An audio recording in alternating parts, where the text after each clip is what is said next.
Hello friends, guidance গুরু YouTube চ্যানেলে তোমাদের সকলকে স্বাগত জানাই। আজকের এই ভিডিওতে আমি কিছু অঙ্কের প্রশ্নোত্তর নিয়ে আলোচনা করব। খুব গুরুত্বপূর্ণ কয়েকটি 9টি 10টির মতো অঙ্ক দেবো তোমাদেরকে। তো তোমাদের যেহেতু ফুড সাব ইন্সপেক্টর পরীক্ষা আর খুব সামনে চলে এসছে, আর দেরি নেই, এবং আরপিএফ কনস্টেবলের পরীক্ষাও চলে এসছে, তাই তোমাদের কিছু অঙ্ক দেবো আমি, যেগুলো তোমাদের খুব ইম্পর্টেন্ট। তো আরও কি অঙ্কের অনেক ভিডিও আপলোড করা হবে। তো যদি তুমি নতুন হয়ে থাকো তো অবশ্যই চ্যানেল সাবস্ক্রাইব করে নোটিফিকেশন বেল আইকনটা অন করে নেবে, কারণ ফুডের ক্র্যাশ কোর্সের অনেক ভিডিও দেওয়া আছে, প্র্যাকটিস সেট অনেক দেওয়া আছে। চলো তাহলে দেরি না করে আজকের লেসন শুরু করে নিচ্ছি। তাহলে প্রথম প্রশ্ন দেখো, ক্রয় মূল্য এবং বিক্রয় মূল্যের অনুপাত 5:4, ক্ষতির শতকরা হার কত? কি বলেছে? ক্রয় মূল্য এবং বিক্রয় মূল্যের অনুপাতটা দেওয়া আছে। তাহলে ক্রয় মূল্য এবং বিক্রয় মূল্যের অনুপাত 5:4। ক্রয় মূল্য তাহলে আমরা ধরে নিচ্ছি এখান থেকে ক্রয় মূল্য সমান 5 এবং বিক্রয় মূল্য সমান 4। তাহলে যে 5 টাকাটা আমরা ক্রয় মূল্য ধরে নিচ্ছি এবং 4 টাকাটা বিক্রয় মূল্য ধরে নিচ্ছি। তাহলে ক্ষতির শতকরা, ক্ষতি কত হয়ে যাবে? 5 টাকা ক্রয় মূল্য আর বিক্রয় মূল্য 4 টাকা যদি ধরা হয় তো ক্ষতি হয়ে যাবে 1 টাকা। তাহলে ক্ষতির শতকরা হার হবে কত? ক্রয় মূল্য বিযুক্ত বিক্রয় মূল্য বাই ক্রয় মূল্য। ক্ষতি সবসময় বের করতে হয় ক্রয় মূল্যের ওপরে। তো উপরে কী করবো? 5 বিযুক্ত 4/5 ইন্টু 100 সমান 1/5 গুণিত 100 সমান 20% ক্ষতি হয়ে যাচ্ছে। ক্রয় মূল্য সবসময় বের করবে ক্ষতির উপরে। যদি তুমি কোনো একটা দ্রব্য কিনেছো 50 টাকায়, এখন 50 টাকায় দ্রব্যটা কিনেছো আর 42 টাকাতে যদি তুমি বিক্রি করো, তাহলে তোমার 8 টাকা ক্ষতি হয়ে গেছে। এক্ষেত্রে তোমার ক্ষতির পরিমাণ হবে, ধরো 8 টাকা ক্ষতি হয়েছে, তো 8/50 ইন্টু 100, 2 দিয়ে কাটাকাটি 50 সমান 50%। তোমার ক্ষতি হচ্ছে 16% ক্ষতি হবে। দেখিয়ে দিচ্ছি, 8/50 ইন্টু 100, এই 2 দিয়ে কেটে গেল, 8 2 16, 16% ক্ষতি হলো। এইভাবে করবে, ক্রয় মূল্যের উপরে ক্ষতিটা বার করবে। চলো নেক্সট একটা অঙ্ক দেখে নিই। নেক্সট অঙ্ক, কোনো বস্তুকে 10% ক্ষতির চেয়ে 20% লাভে বিক্রি করলে 210 টাকা বেশি পাওয়া যায়। বস্তুটির ক্রয় মূল্য কত?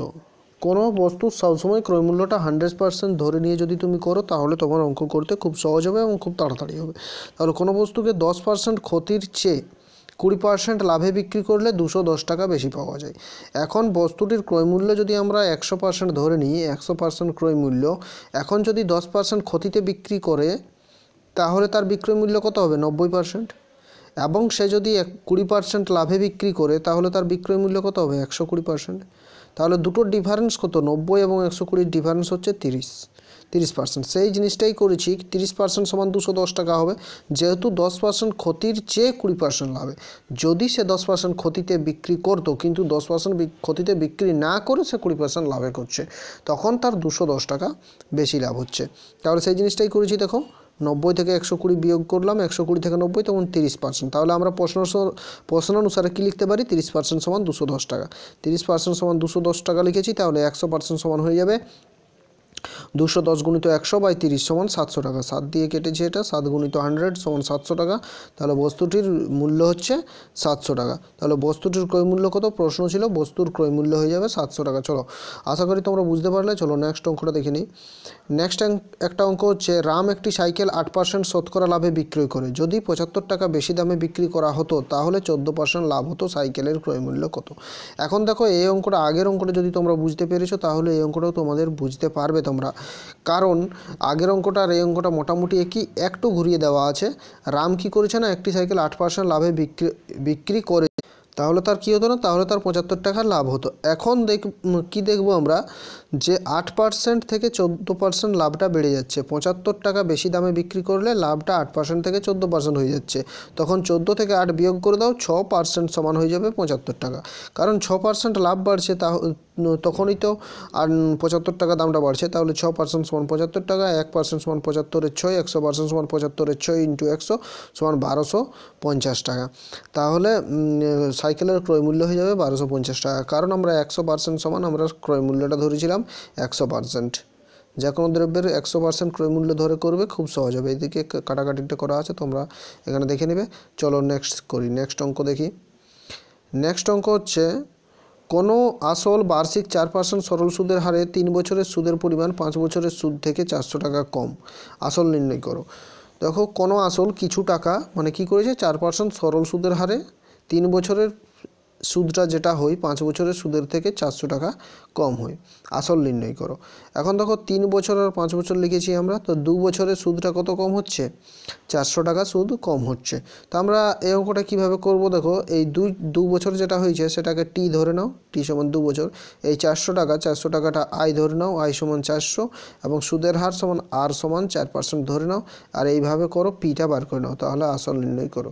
তাহলে পি সমান আমরা বসিয়ে দাও, তাহলে আই সমান পি আর টি, দেখো P into R into T by 100।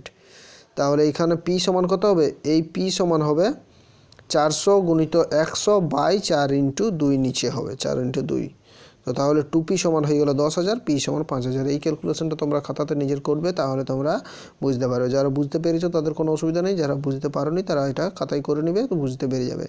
তো এই ধরনের যদি অঙ্ক থাকে তো সবসময় যেটা বিয়োগ করা হবে, 2 বছরটাকে তোমরা টি ধরে নেবে, এই 400টা আই ধরে নেবে, আর এই 4টা এইটা আর ধরে আর করে দেবে, তাহলেই হলো। চলো নেক্সট অঙ্ক দেখে নিই। নেক্সট অঙ্ক হচ্ছে, দেখো কোনো আসলের 7 বছর এবং 10 বছরের সরল সুদের অন্তর 150 টাকা। যদি সুদের হার বার্ষিক 5% হয় তাহলে আসল কত? আগের মতোই অঙ্কটা, সেম অঙ্ক এটাও। ওখানে 3 বছর আর 5 বছরের ডিফারেন্স বলেছিল, এখানে 7 বছর 10 বছরের ডিফারেন্স বলেছে। 7 বছর আর 10 বছরের ডিফারেন্স হচ্ছে কত? 150 টাকা। 7 বছরে যে সরল সুদ পাচ্ছে, 10 বছরে যে সরল সুদ পাচ্ছে তার 150 টাকা বেশি পাচ্ছে, তাহলে 3 বছরের ডিফারেন্স হয়ে যাচ্ছে 150 টাকা। এখন আমরা টি সমান 3 বছর ধরে নিচ্ছি, আই সমান 150 ধরে নিচ্ছি, আই সমান 150, আর আর সমান তো দেওয়াই আছে, আর সমান 5% দেওয়া আছে। এখানে দেখো আই সমান আর সমান 5% দেওয়া আছে, 5% দেওয়া আছে, তাহলে আই সমান সূত্র বসাও, আই সমান পি আর টি বাই 100, তাহলে 150 সমান পি ইন্টু 5 ইন্টু 3 বাই 100, তাহলে 3000 সমান 3p, পি সমান 1000 টাকা। তাহলে আসল কত ছিল? সে 1000 টাকা জমা রেখেছিল। তাহলে তার 1000 টাকায় 7 বছরে যত সুদ হয়েছিল, 1000 টাকার 10 বছরের সুদটা তার থেকে 150 টাকা বেশি হয়েছিল। তাহলে এটাও বোঝার জন্য তোমরা করে দেখতে পারো, 1 বছরে তার 1000 টাকা 7 বছরে কত সুদ হচ্ছে, 1 বছরে 1000 টাকার 10 বছর কত সুদ হচ্ছে, দুটো বিয়োগ করবে, দেখবে 150 হবে। তাহলে তোমাদের অঙ্ক জানবে ঠিক হয়ে যায়। চলো নেক্সট অঙ্ক দেখে নিই। আশা করি বুঝতে পারলে। যে কোনো ধরনের প্রবলেম হলে অবশ্যই তোমরা কমেন্ট করো, সব ধরনের কমেন্টের আমি উত্তর দেওয়ার চেষ্টা করব। নেক্সট হচ্ছে, 9 জন লোক ও 6 জন বালক একটি কাজ 18 দিনে করে। মনে রাখবে কি বলেছে, 9 জন লোক এবং 6 জন বালক একটি কাজ 18 দিনে করে। একটি ছেলে একজন লোক অপেক্ষা দ্বিগুণ সময় নিয়ে কাজটি করে 18 জন লোক কত দিনে কাজটি শেষ করবে। একটি ছেলে কি করেছে, মানে একটি ছেলে বলতে চাইছে, একটি ছেলে মানে একটি বালক একজন লোক অপেক্ষা দ্বিগুণ সময় নেই। একজন লোকের যতটা সময় লাগে একজন বালকের তার থেকে ডবল সময় লাগে। দ্বিগুণ সময় নিয়ে কাজটি শেষ করে। 18 জন লোক কত দিনে কাজটি শেষ করবে। তাহলে দেখে নিই কেমন করে করতে হবে এটা। দেখো তার মানেটা কী হবে, 2 জন লোক সমান 2 জন ছেলে সমান 1 জন লোক। কী করে আমরা লিখলাম 2 জন ছেলে সমান 1 জন লোক? কারণ এখানে দেখো লেখা আছে একটি ছেলে সমান 1 জন লোক অপেক্ষা দ্বিগুণ সময় নিয়ে কাজ করছে, মানে দুটো ছেলের কাজটা একজন লোক একা করছে। তাহলে আমরা 2 জন ছেলে সমান 1 জন লোক লিখতে পারি। তাহলে 9 জন লোক যুক্ত 6 জন ছেলে, অঙ্কে কি বলেছিল, 9 জন ছেলে, 9 জন লোক এবং 6 জন ছেলে। তাহলে 9 জন লোক সমান কত হবে, 9 যুক্ত 6/2 প্লাস, এখানে 6/2 কেন হলো তোমরা দেখে নাও, 2 জন ছেলে সমান 1 জন লোক, তো তাহলে 1 জন ছেলে সমান 1/2 জন লোক। তাহলে 6কে আমরা 2 দিয়ে ভাগ করেছি, তার জন্য 9 যুক্ত 6/2 সমান 9 প্লাস 3 12 জন লোক। কারণ একটা ছেলে একজন লোকের থেকে অর্ধেক কাজ করে। তাহলে 9 জন ছেলে এবং 9 জন লোক এবং 6 জন ছেলে সমান 12 জন লোকের সমান। এখন দেখো 12 জন লোক কাজটি করে তাহলে 18 দিনে, একজন লোক কাজটি করবে, একজন লোকের কাজটি করতে বেশি সময় লাগবে, তাহলে 18 গুণিত 12 দিন। এখন 8 জন লোকের কাজটি করতে সময় লাগবে, 18 গুণিত 12/8 সমান হয়ে যাবে কাটাকাটি করে, দেখো 4 দিয়ে কেটে দিলাম, 3 4 12, 4 2 8, উপরে 9 2 18, 3 নাম 27, তাহলে 27 দিন লাগবে। অঙ্কে কি বলেছিল, তাহলে 8 জন লোক, এখানে বলেছিল যে 8 জন লোক কত দিনে কাজটি শেষ করবে। 8 জন লোক কাজটি শেষ করতে 27 দিন লাগবে, বেশি দিন লাগবে। 12 জন লোকের 18 দিন লেগেছিল, তাহলে 8 জন লোকের 27 দিন বেশি দিন লাগছে, তাহলে ঠিকই আছে।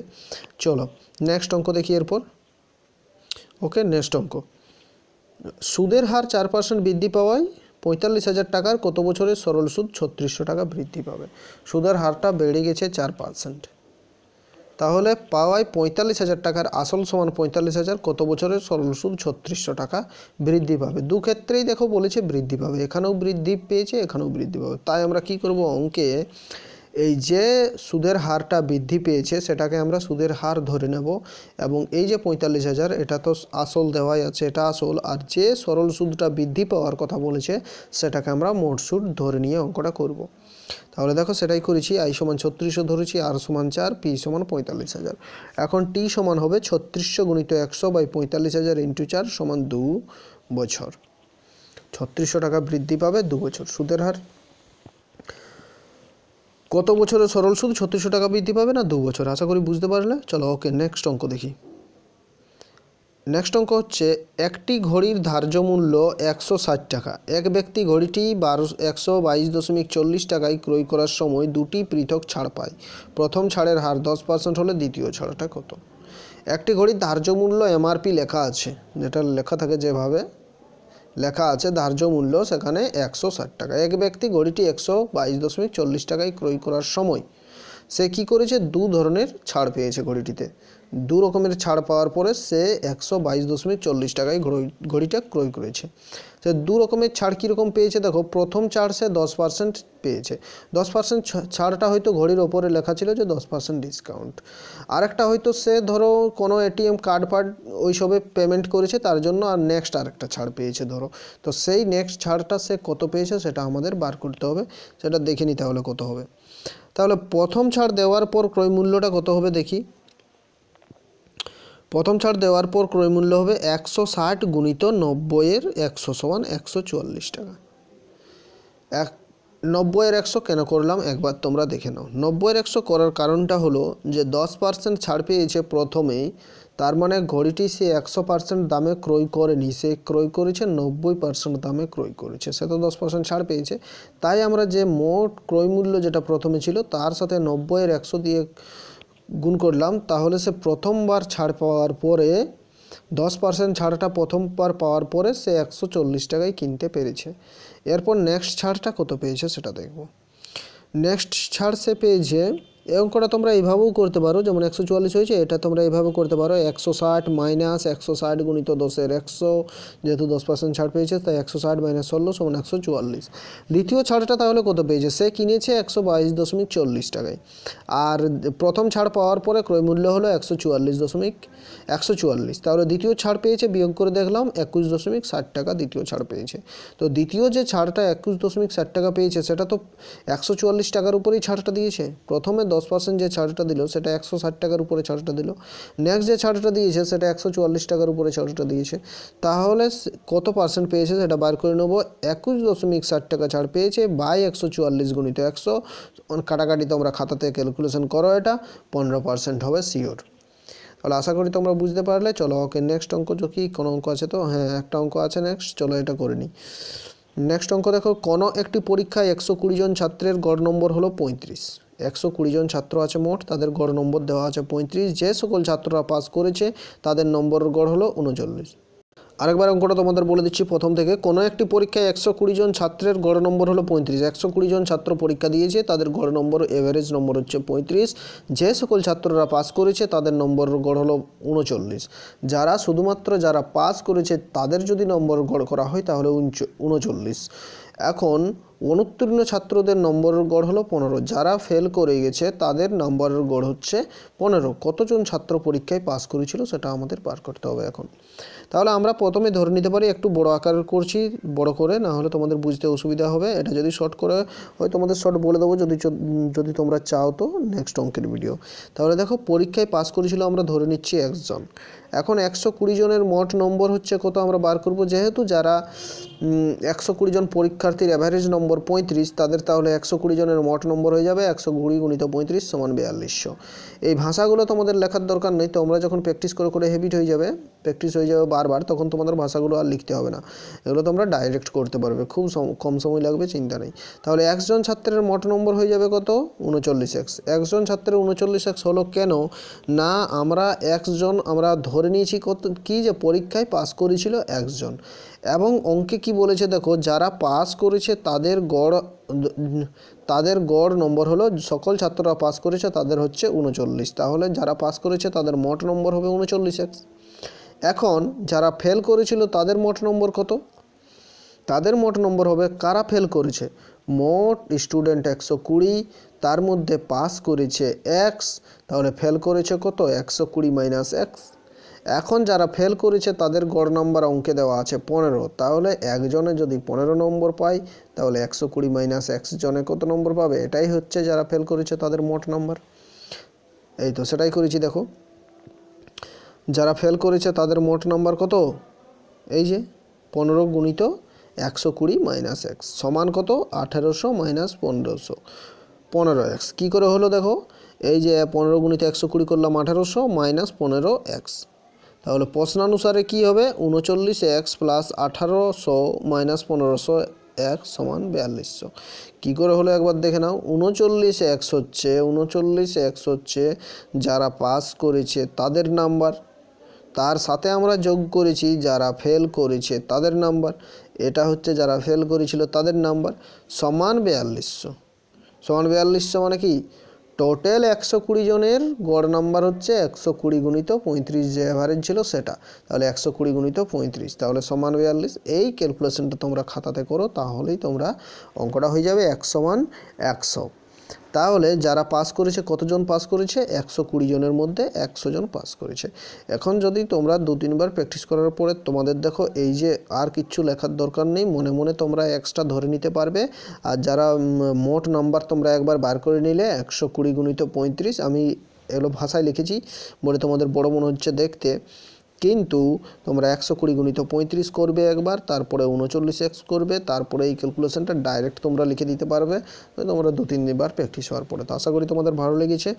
চলো এরপর যদি তোমরা চ্যাপ্টার ওয়াইজ অঙ্কগুলো দেখতে চাও, ফুড সাব ইন্সপেক্টর আরপিএফ পরীক্ষার জন্য সমস্ত পাটিগণিতের অঙ্ক প্রত্যেকটা চ্যাপ্টার ওয়াইজ শর্ট ট্রিক্স যদি দেখতে চাও, তাহলে তোমরা কিন্তু আনএকাডেমিতে আমাকে ফলো করে নাও।